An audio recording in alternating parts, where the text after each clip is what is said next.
And I guess I just hit pause, and that's it. We're in it. Cool. Thanks. Hello, everyone. Welcome to the Line Break podcast. I'm Alex. I'll be your host for the day, I guess. I'm joined by Hubble Stuff and by Adam. And today we're sort of be talking about how much governing bodies in rugby should be controlling their player movements. Whether we think they should have absolute control over where a player plays, whether they should just give them free rein, and sort of the different ways that different bodies are handling their players. So hello Adam, hello Hubble. Hello. How you doing? Yeah, not bad. So I guess a good place for us to come in on here is a topic that we've covered briefly before, so we don't want to spend too much time on it, but taking a look at how the IRFU handle player movement and the province system and how that works, and then taking a look at how other countries are handling their players and sort of getting some insight on how all of those work. So just for people who aren't maybe clear, if you can just quickly talk about the province system and how that works.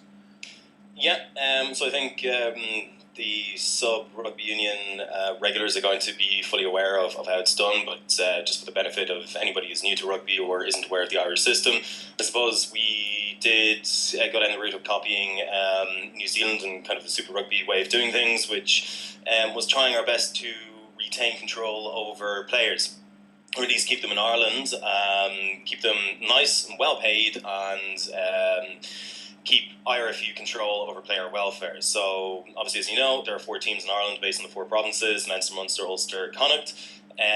These were all created as an overlay over the semi-professional AIL, All Ireland's League, back in 1995. Because the IRFU realised, we can't afford to have 10 or 12 teams. So they focused on 4, put money into that, created a professional structure, with I suppose a feeder system. Generally, especially obviously, I'm from Dublin. I'm a Leinster fan, so I'm going to be a bit biased. I'm not going to fully understand how the different provinces break it down, because there is some differences as well. I know, for example, Munster would focus more on a club/school system, whereas in Leinster, it's I'd say over 60-70% of players are probably coming from the school system. Cool. And then in Ulster, they have a completely different school system. Plus, in the 3 counties in Ireland, the Irish school system, so it's completely different as well. And Connacht is up and coming, and they do things completely differently again. So we have 3 main and successful provinces. We have Connacht, that's an up and coming club. They've been designated the development province, so they get excluded from the strict IRFU rules on, I suppose, foreign players. So there are, I believe, I might be wrong here, and feel free for anybody to correct me. You 2 guys, if you're aware as well, I think it's 3 non-Irish qualified players and then 1 development player. It might be they changed the laws there recently, so it's been steadily decreasing from 5 to 4, and I think it's now 3. This year's a bit of a strange year because Munster and Ulster in the Rugby World Cup, they actually were the only 2 teams with injuries, even though Leinster had sent 19 players over, which I think is a bit unfair on them. And they've been kind of, they've had a special dispensation this year, I think, to go out and find some replacements. But other than that, the IRFU is quite strict on that.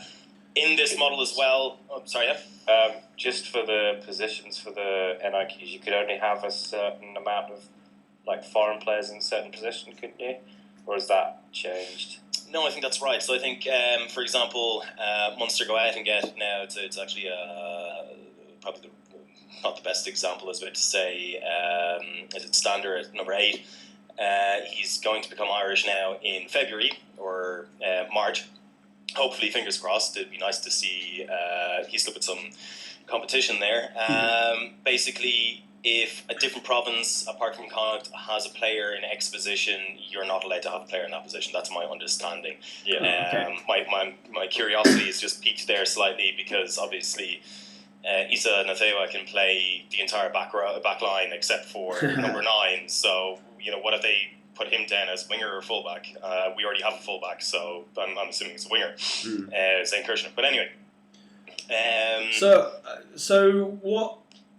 I'm curious, how much protection does a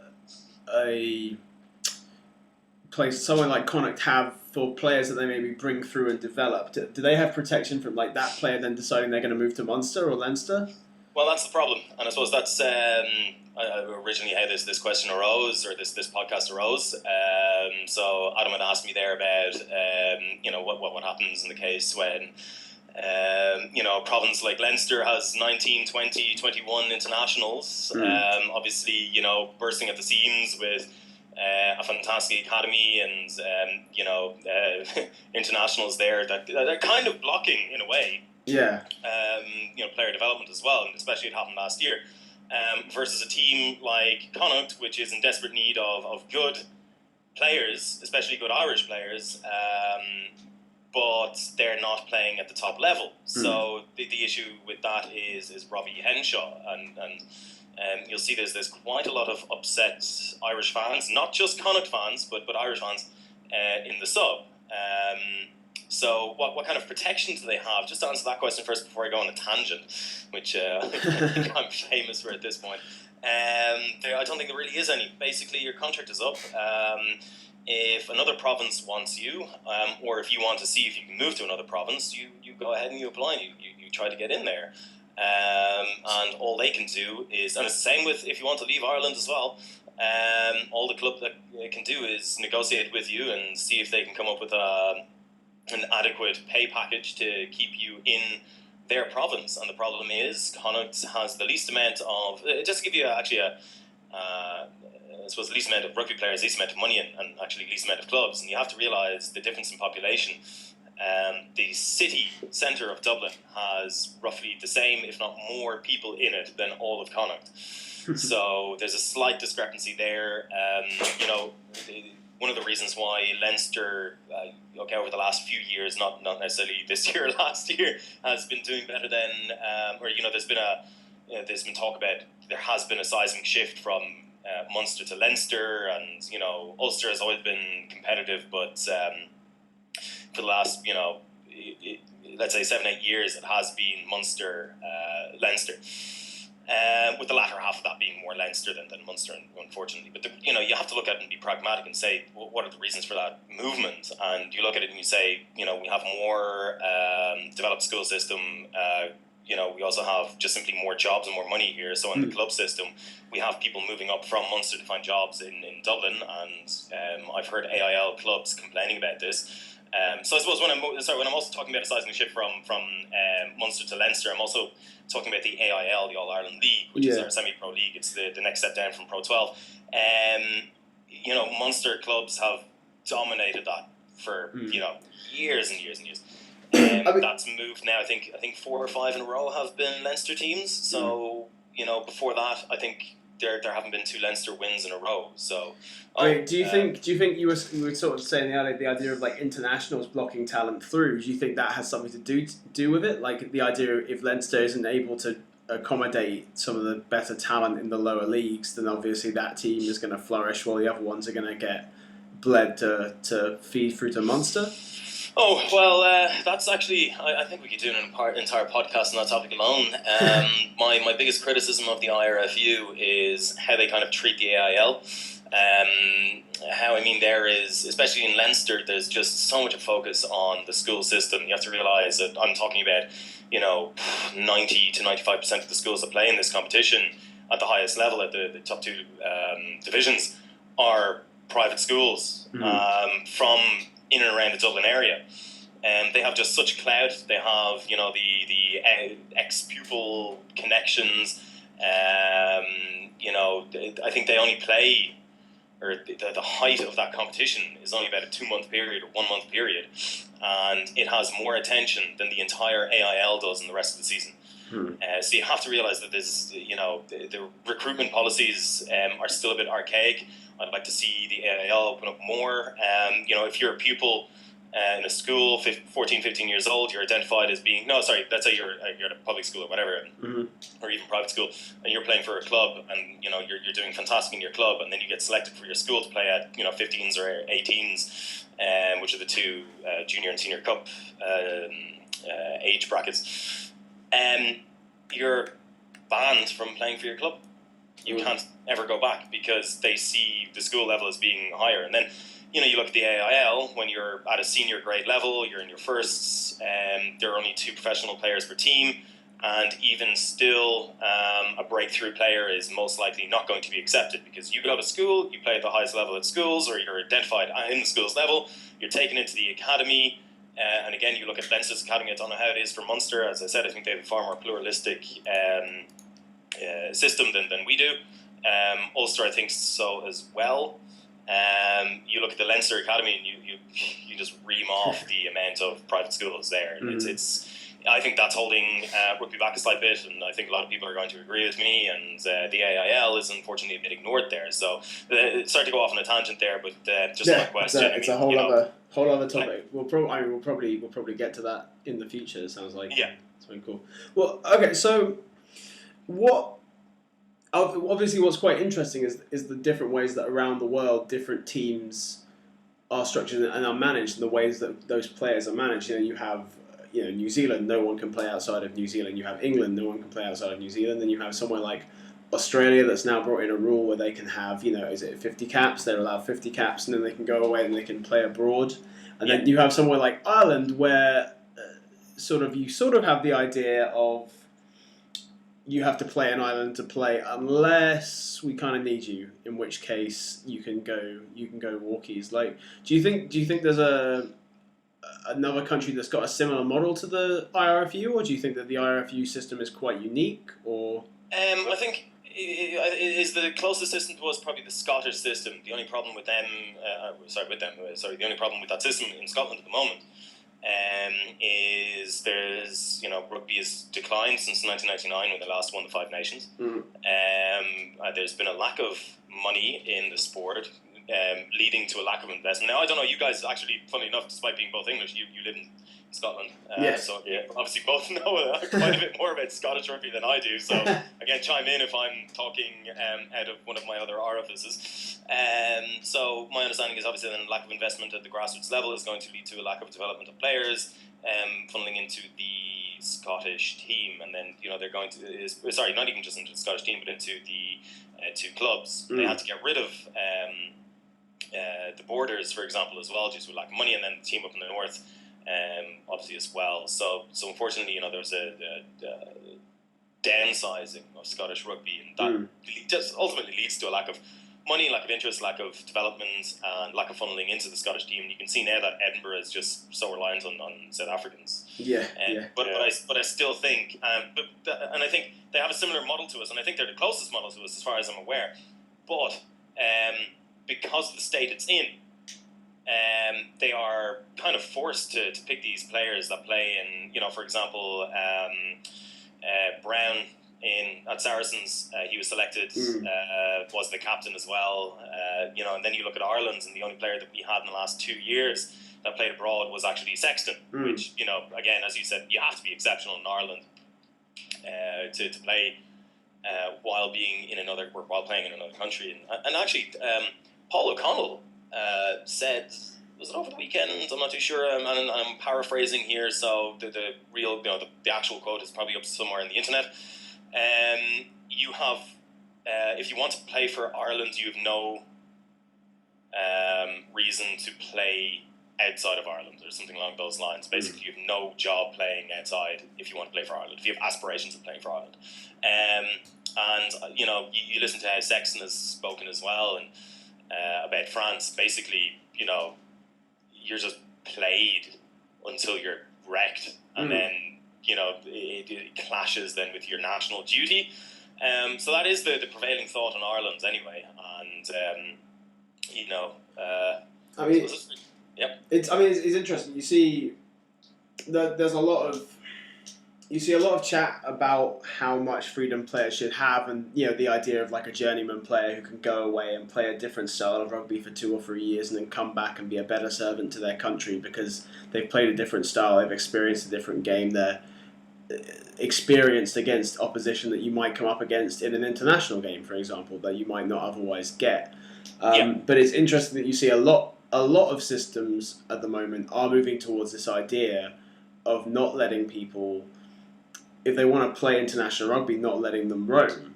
And I think that's quite interesting because, you look at you talk about people say in New Zealand they're not allowed to play if they don't leave, but it's fine for them to go away and they come back better, and then they do make it back onto the side. Whereas it feels like sometimes maybe in the Northern Hemisphere, and this is just my perception. I don't know how solid you guys think this is, but the idea that when you go roaming, you're not coming back.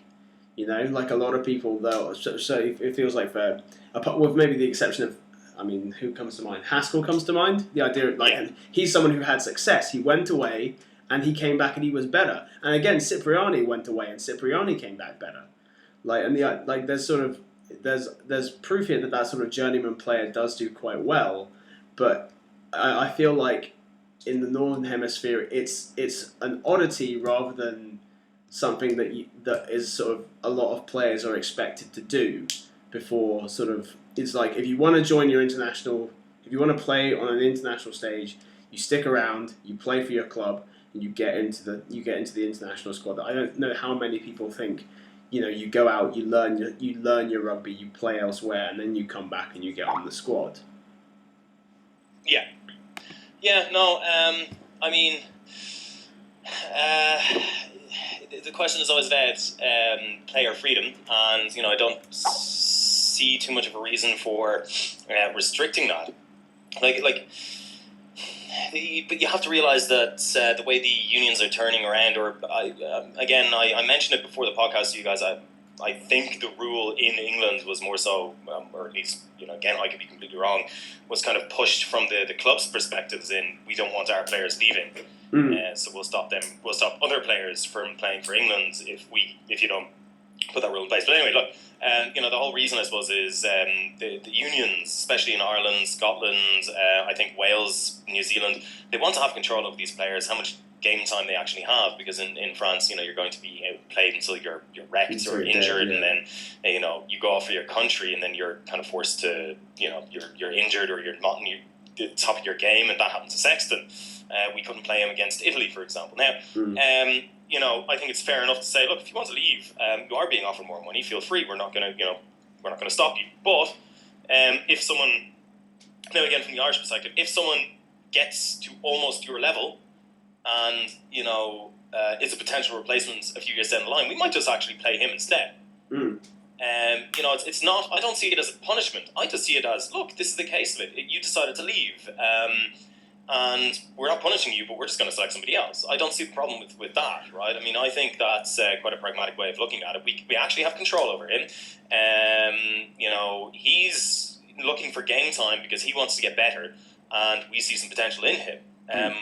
Now, that's how I think Ireland looks at it. But, is the English way of doing it, is that more of a punishment, maybe? It seems like that to me. Because, again, just going back to the wording, if you're an exceptional player, or, we won't pick a player abroad except for exceptional circumstances, but that's not defined. Whereas in Ireland... They did go to define it recently, and it was, rather than exceptional player, it was more injuries being involved. So if the entire back row of England gets injured, then we'd call up Stefan Armitage. They did that just before the World Cup, I think, to clarify that, because a lot of people had jumped in on that. Yeah, I remember I posted on the sub quite often, like, come on, can you not at least put a definition on this, because even we don't know, we're discussing it, and okay, it's nice to know that there is kind of a definition on it now, but I still think that's a bit of a wishy-washy definition, because how do you define your back row being decimated? If this is something that's being kind of pushed on by the clubs, could they not turn around and say, oh, but we actually have a number 7? Yeah, but he's someone that we is 10th on the list. Oh, but he's still English and he plays in England. Would that happen, or is there kind of a certain case where I think it's something you can kind of quantify. I think you can't say like, it's person injured, then we'll call up someone. Yeah, I mean it is a definition, but as I said, it feels just a bit wishy-washy, like a cop-out in a way.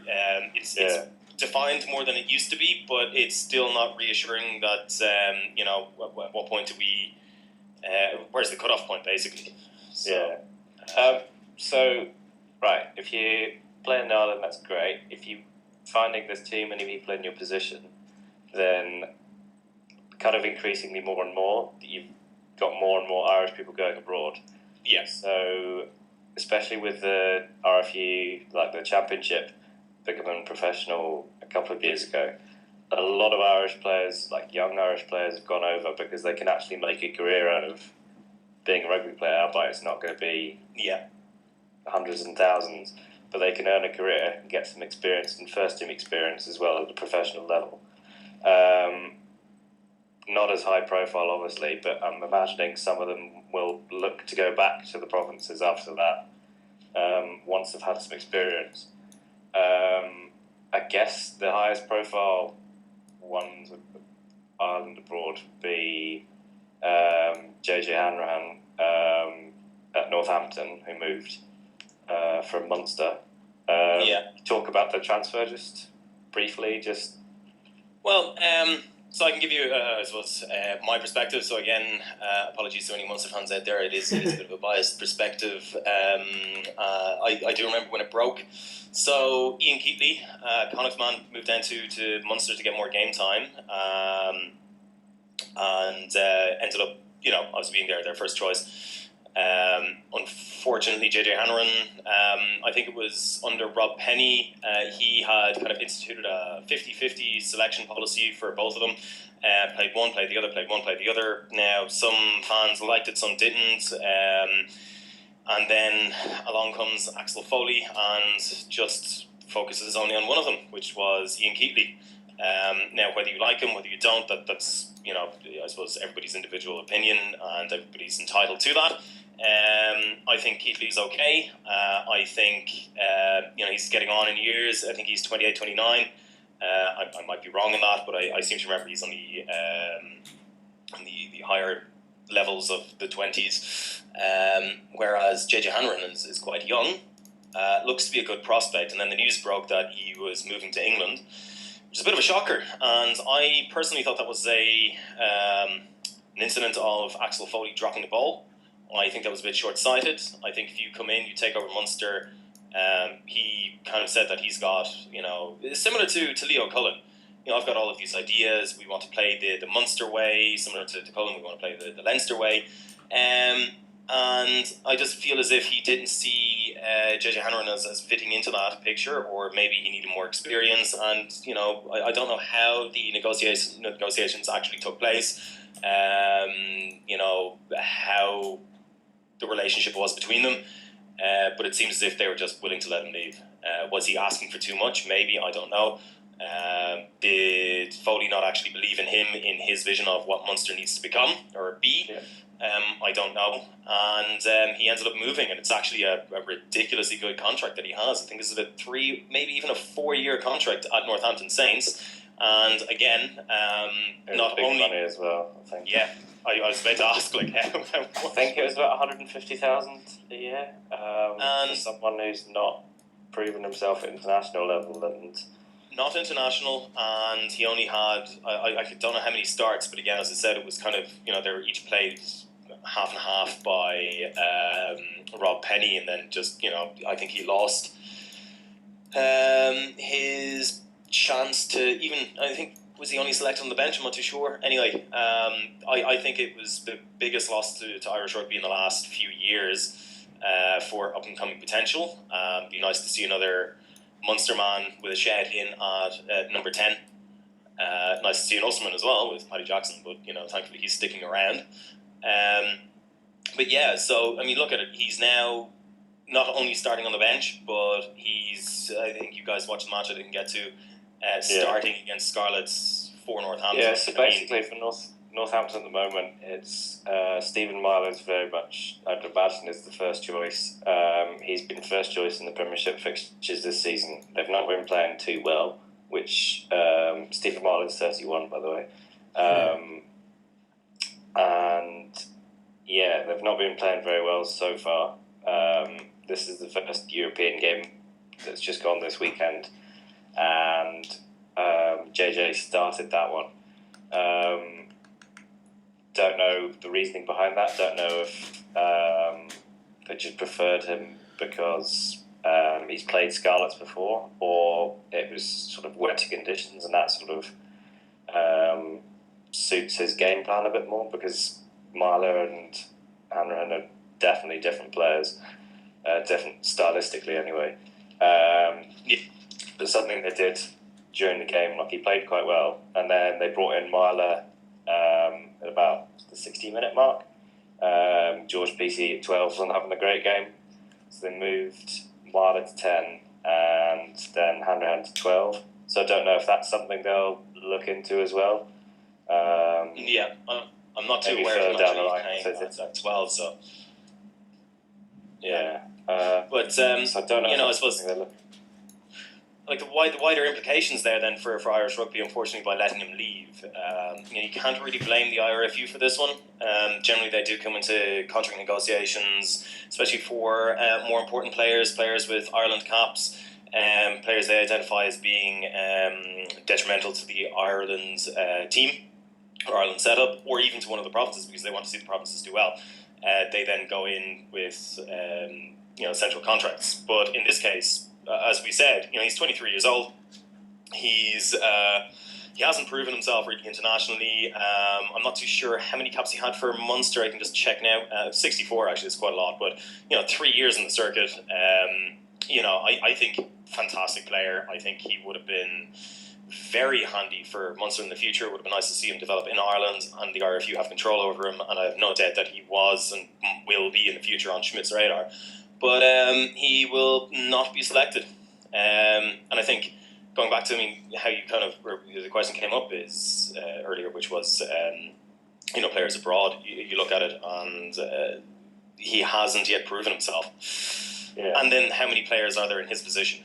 We have Sexton, Madigan, Jackson, and then we have an upcoming Cathal Marsh at Leinster. And then even Ian Keatley as well, who has played against Italy for Ireland.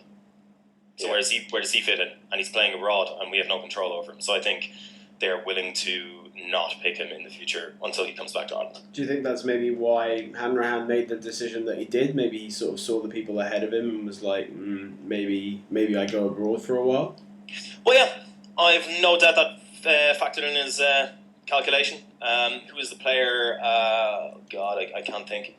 There was a Leinster player that left. And he simply just said, looking at the people in front of me, the people behind me, there's too many good players. Screw this, I'm getting out of here, basically. I mean, I guess that's the same, right? I mean, it's very pragmatic. I mean, you have to do what's best for you and best for your career. Now, the problem is, I think he had a good shout in for, again, if it was played 50-50 at Munster, as under Rob Penny, then I think he might have been happy. He might have thought he would have had a chance to prove himself and to actually take the jersey off Keatley, or even in a year's time, we don't know, or challenge other players for the Ireland jersey. Now that's a bit more difficult because he would be number 4, if not number 5 in the pecking order there. But we don't know how he will develop. We just genuinely don't know.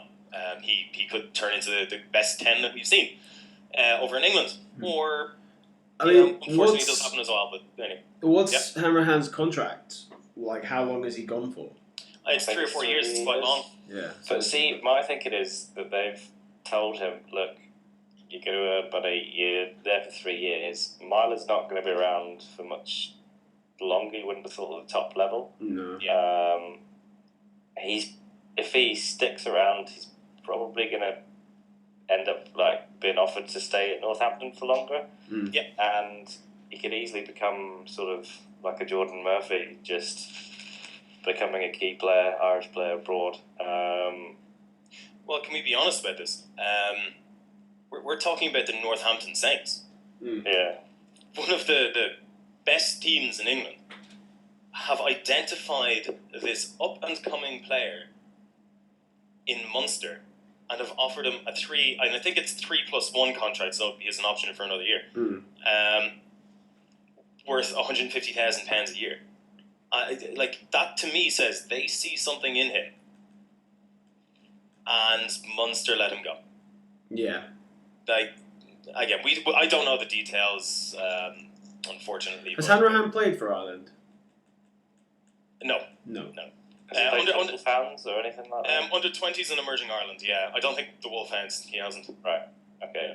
What I'm saying is, can we have him? Shit, yes. If he lives there, 3 years. Fuck. Yeah. You can't have him. That's just I'm just saying like that if it like that could be a thing. I would love to see just Schmidt pick him for one cap and then just screw you.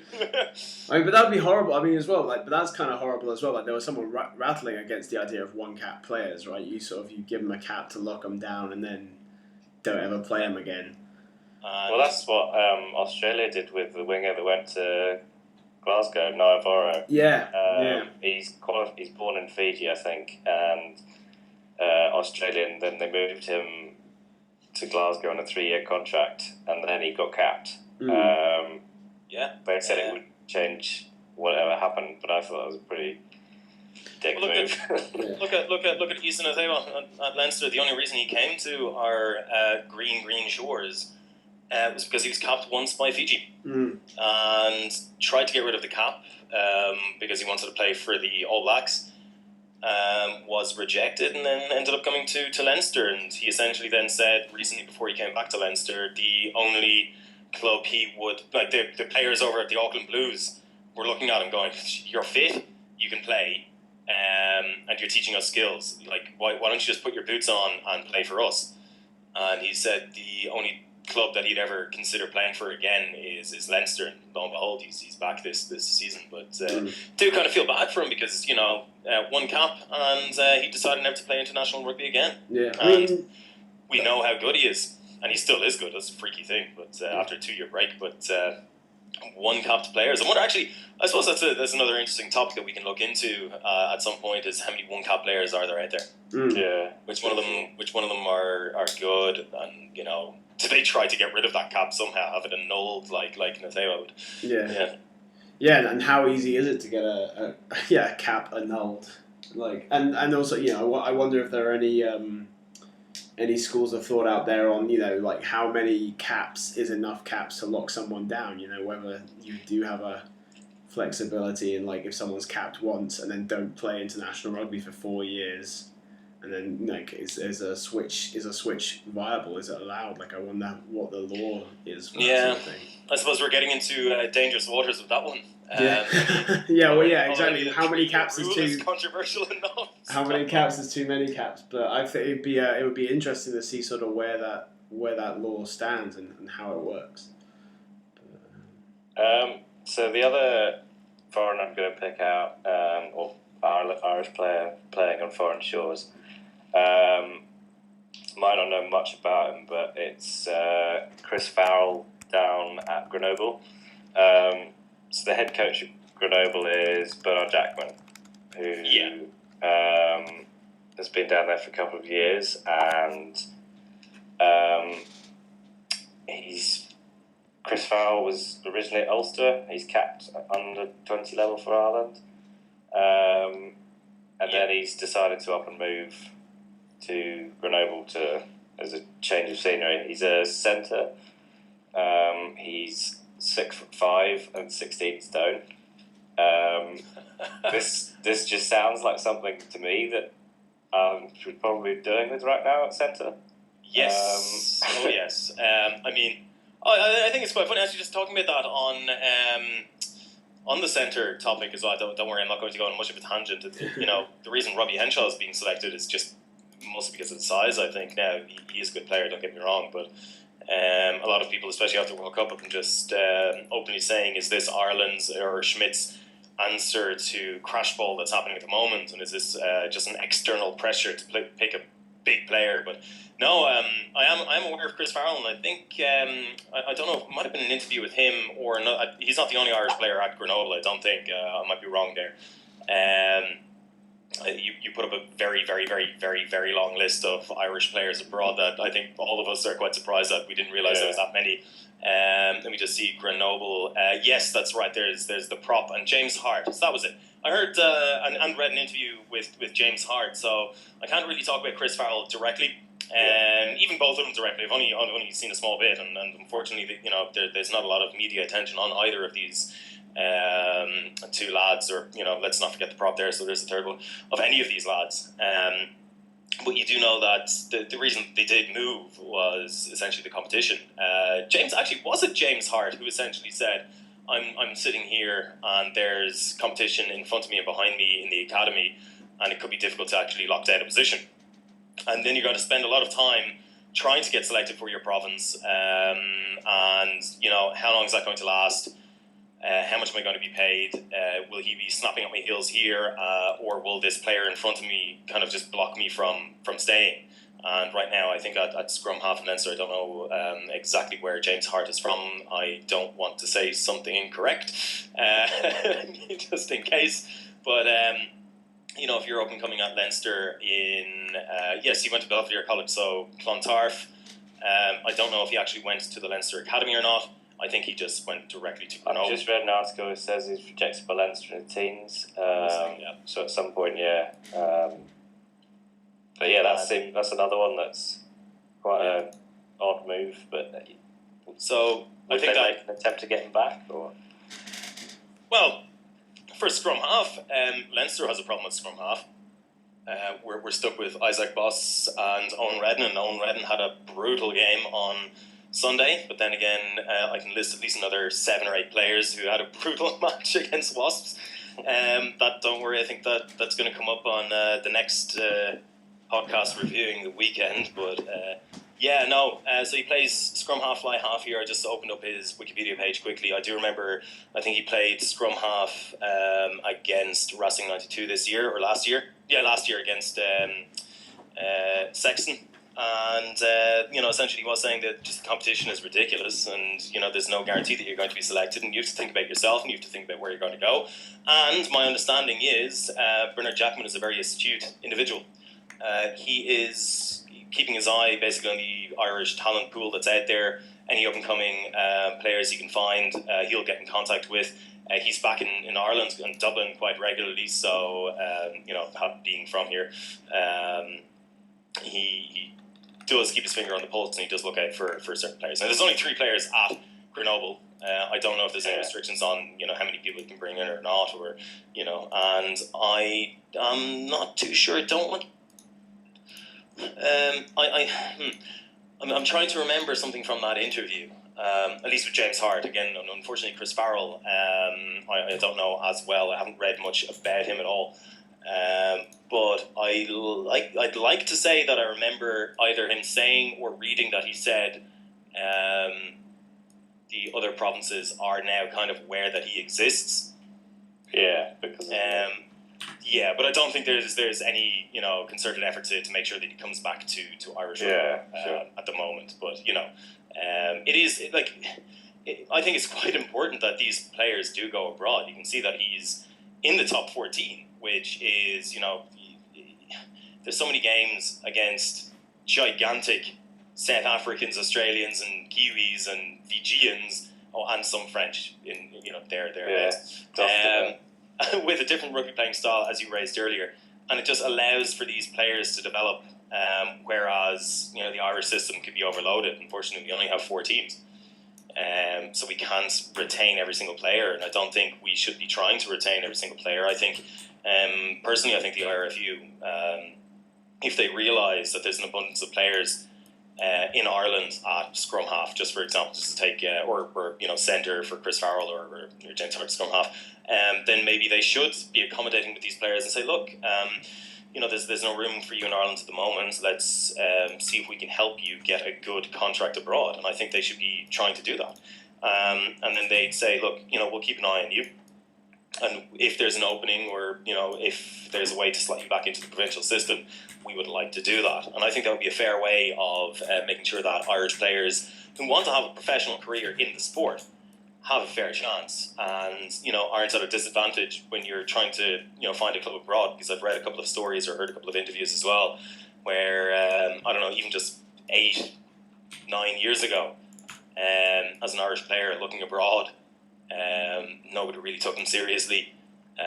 Sometimes they didn't even have representation, and all they could do was pick the phone and call clubs in England and say, look, this is who I am, this is where I play, and I'm in the Munster Academy. Would I be able to drop by and have a chat and whatever? And I think there was a specific player that actually told this story. It might have been a bit earlier than that though, and he essentially was told that they were just hanging up on him. 1 or 2 laughed at him. It must have been someone who went to Wasps, because Wasps is on my mind, and they were given They were after this weekend. They're never going to leave my nightmares. So he was given a shout in, or or look in, sorry, and impressed him and ended up playing, and that's it. And, I think if, as I said, you need to. It's nice to have this provincial system, but if you have too many players in one position, there needs to be some way of retaining talent or keeping tabs on this talent, or let's help them to develop abroad and then bring them back. Yeah, see, that was going to be my next question. Sort of in a roundabout way. Instead of the less extreme from going abroad is, say, you've got, this is from my perspective, like outside looking in, you have players like Madigan who you kind of see he wants to be a fly half, and then you've got Leinster's back row, and props that are like littered with talent.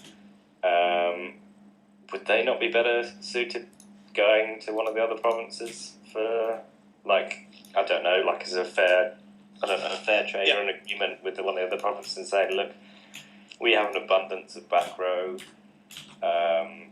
You have an abundance get more game time at Ulster or Connacht. Or reversely, with, say,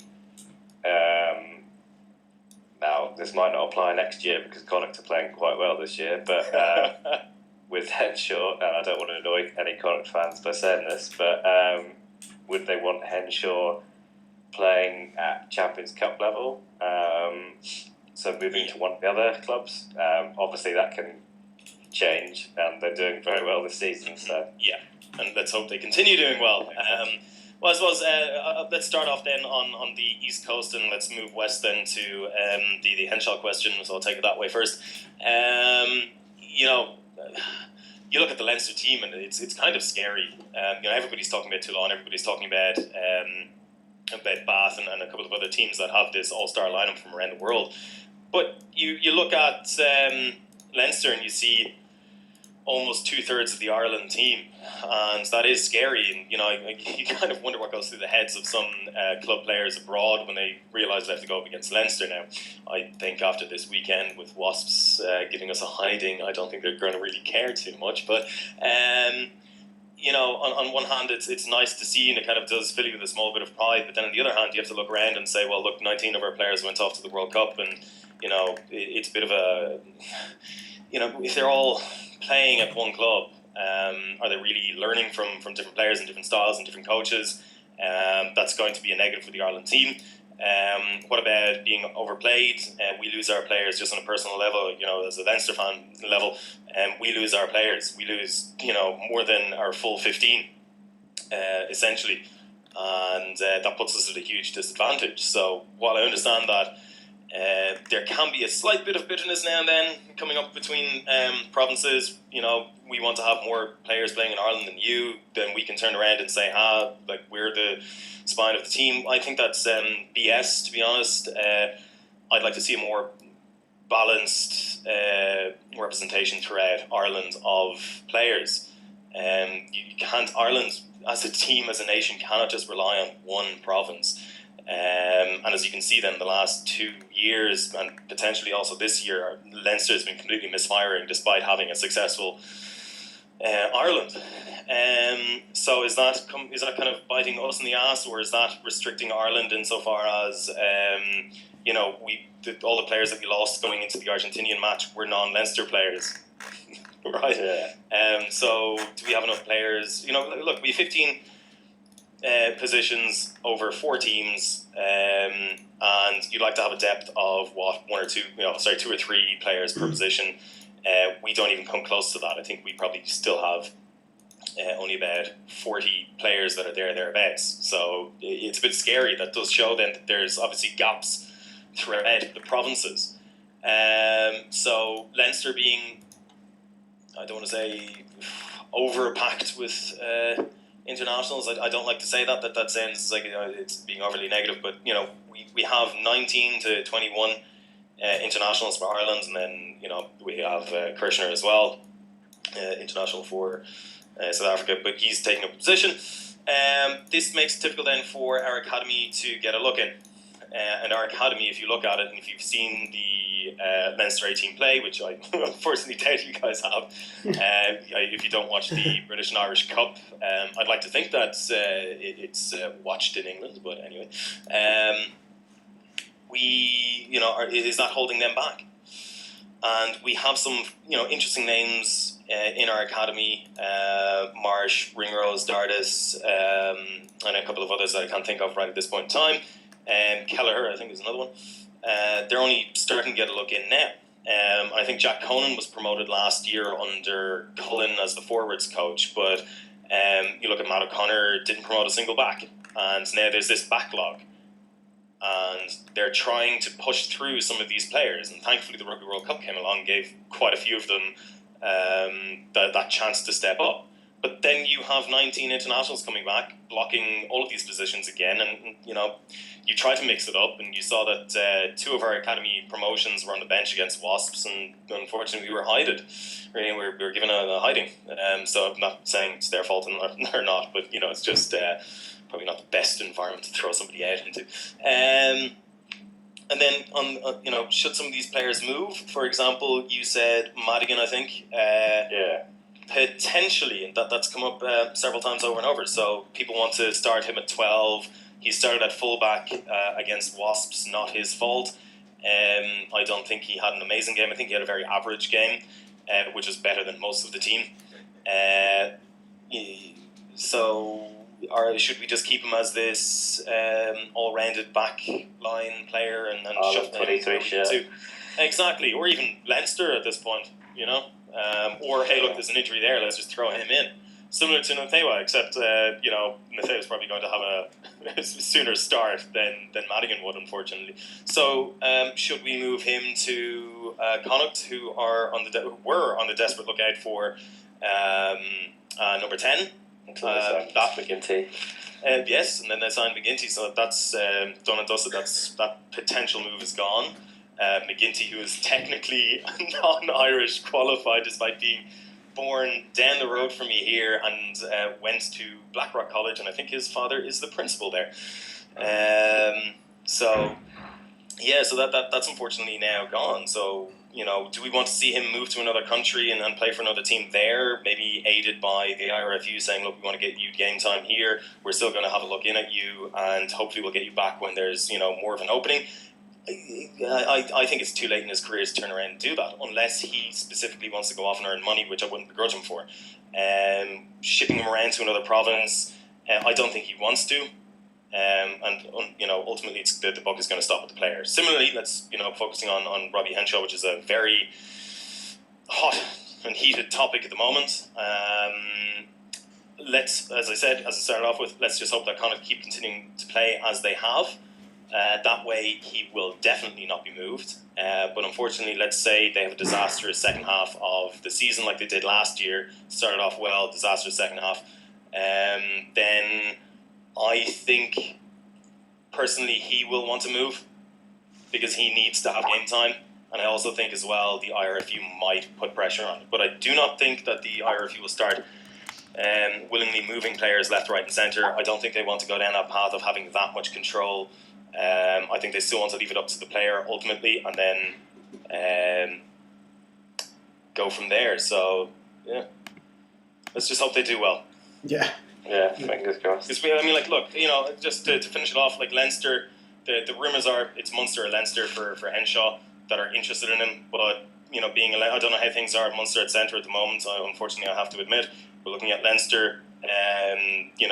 Madigan can play 12, Natheva can play 12 and 13. We have Tio at 13. We have Gary Ringrose coming in, who we lovingly call the second coming for his soft hands. We have Fitzgerald. We have Reid. We can mix things up. Honestly, we have enough talent and enough depth in both 12 and 13 that yes, it would be nice to have another Irish international. But again, I want to see someone like Gary Ringrose develop, and we focus on just our talent that we have created through our academy and funnel that through. Munster might be a different story. I don't know how things are there.